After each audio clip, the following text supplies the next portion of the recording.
So given what's happening with the demand with short-term rental property in the UK and especially in London, I thought it would be appropriate for me to share with you the biggest mistakes that I see overseas buyers making when investing in this sector in the UK. After all, Airbnb prices have been reported that being soaring since 2022.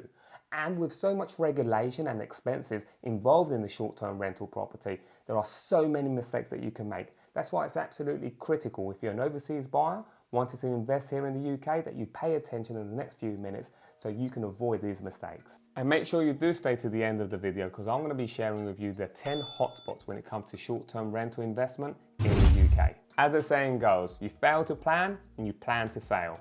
So one of the biggest mistakes that I see overseas buyers making when buying short-term rental is going to be the lack of planning for long-term.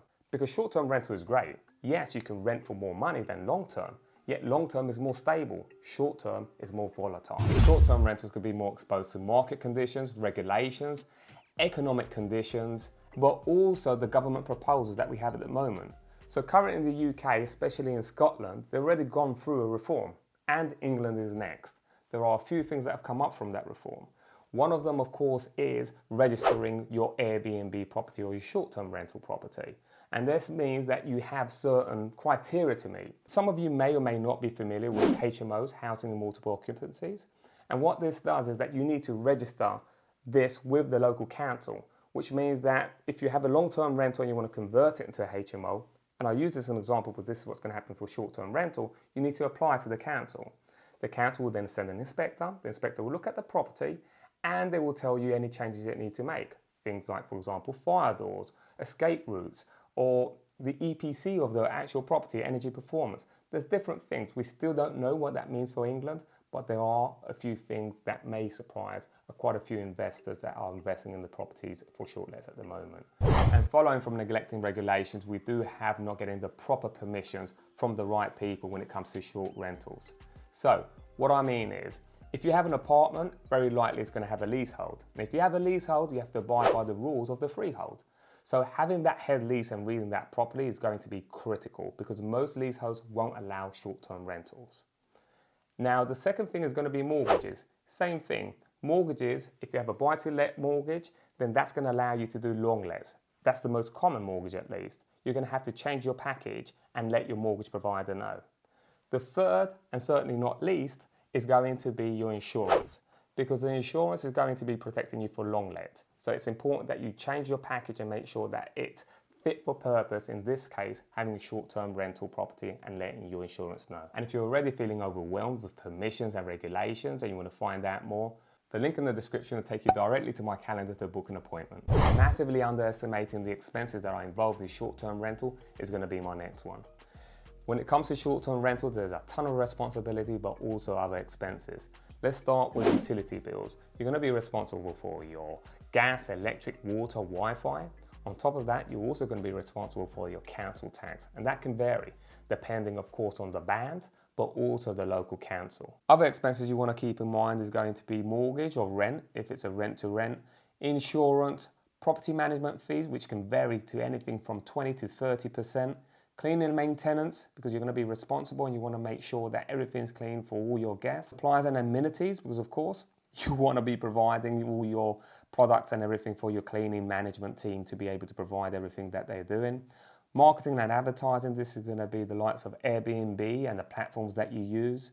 And then taxes, of course. Then you have repairs and upgrades. And lastly, there's going to be regulations. As I said before, there are new regulations coming into place, and that is going to come at a cost. And finally, and certainly not least, is going to be overlooking location. Of course, when it comes to real estate, it's all about location, location, location. And the same goes for short-term rental. So if you're looking at a city like London, for example, then of course tourists is always going to be something that's important, but also business people. People that are being able to transport easily from the airport and have good amenities just all around wherever they're staying. Before investing in short-term rental in the UK, just make sure you do your research. You look at trends, you look at seasonalities, you just look at what are people doing here in London or in the UK, depending on where you're buying, and what your competition is doing. So we have a lack of long-term planning, not gaining proper permissions, neglecting local regulations, underestimating expenses, and overlooking location. And as promised, here are the 10 most profitable areas when it comes to short-term rental investment in the UK. First up, my favorite city, of course, is going to be London. London, of course, is very attractive when it comes to short-term rental investment. We do have a lot of tourists, but you also got a lot of business, of course. London's very strong when it comes to finance and other business sectors, so you're going to have those short-term rentals all year round. And next up is Sunderland. For those who are familiar with this part of the UK, may know it because of the manufacturing, and yet it is an affordable city. So you can get properties cheaper than other parts of the UK, and that's what makes it attractive because there's also demand for short-term rentals there. And going up north, we do have the city of Glasgow in Scotland. This city is known for the city of music.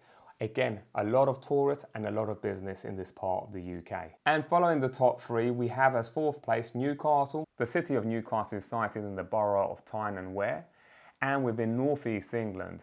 Now, Newcastle presents a compelling opportunity for short-term rental property investments, primarily due to its thriving tourism industry, but also the city's vibrant cultural scene, historic landmarks, and if you know anything about the people of Newcastle, is that they are very lively.